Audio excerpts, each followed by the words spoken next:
ইরানকে ঘিরে চলমান সামরিক উত্তেজনা বিশ্বের বিমান শিল্পে নতুন অনিশ্চয়তা তৈরি করেছে। মধ্যপ্রাচ্যের সংঘাত এখন শুধু আঞ্চলিক নিরাপত্তা নয়, বরং বৈশ্বিক আকাশপথের স্থিতিশীলতাকেও সরাসরি প্রভাবিত করছে।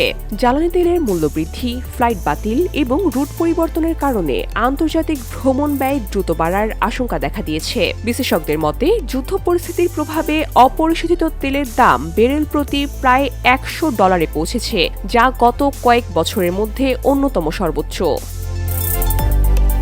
বিমান শিল্পে জ্বালানি ব্যয় মোট পরিচালনা খরচের প্রায় 20 থেকে 30% হওয়ায় এই মূল্যবৃদ্ধি সরাসরি এয়ারলাইন্সগুলোর ওপর বাড়তি চাপ সৃষ্টি করেছে। ফলে অনেক সংস্থা বাড়তি খরচ সামাল দিতে টিকিটের দাম বাড়ানোর প্রস্তুতি নিচ্ছে বলে জানা গেছে। পরিস্থিতিকে আরও জটিল করে তুলেছে মধ্যপ্রাচ্যের আকাশ সীমায় নিরাপত্তা ঝুঁকি। বিমান চলাচল বিশ্লেষক সংস্থাগুলোর তথ্য অনুযায়ী ফেব্রুয়ারির শেষ থেকে এখন পর্যন্ত এই অঞ্চলে প্রায় 50,000 ফ্লাইট বাতিল হয়েছে। নিরাপত্তাজনিত ঝুঁকি এবং বাড়তি জ্বালানি ব্যয়ের কারণে অনেক লাভজনক আন্তর্জাতিক রুটও সাময়িকভাবে স্থগিত করা হয়েছে। এর ফলে বাজারে ফ্লাইট সংখ্যা কমে গিয়ে টিকিট সরবরাহে চাপ সৃষ্টি হয়েছে।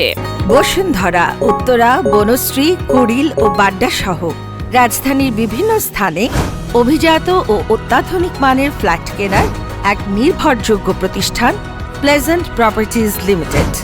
তবে বিশ্লেষকরা বলছেন, জ্বালানি খরচ বাড়লেও সব ক্ষেত্রে তা পুরোপুরি যাত্রীদের উপর চাপানো সম্ভব হয় না। টিকিটের দাম নির্ধারণের চাহিদা, অর্থনৈতিক অবস্থান এবং প্রতিযোগিতার মতো বিষয়ে অত্যন্ত গুরুত্বপূর্ণ ভূমিকা রাখে।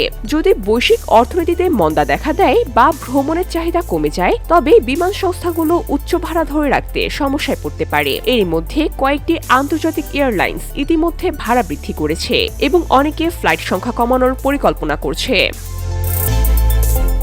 বিশেষজ্ঞদের মতে, গ্রীষ্মকালীন ছুটির মৌসুম ঘনিয়ে আসায় আগামী মাসগুলোতে আকাশপথে ভ্রমণের খরচ আরও বাড়তে পারে। এই অনিশ্চয়তার মধ্যে যাত্রীদের আগেভাগে টিকিট বুক করার পাশাপাশি পরিবর্তনযোগ্য বা ফেরতযোগ্য টিকিট নেওয়ার পরামর্শ দিচ্ছেন বিশ্লেষকরা, যাতে পরিস্থিতি বদলালে সহজে পরিকল্পনায়ও পরিবর্তন করা যায়। VOD Bangla news desk.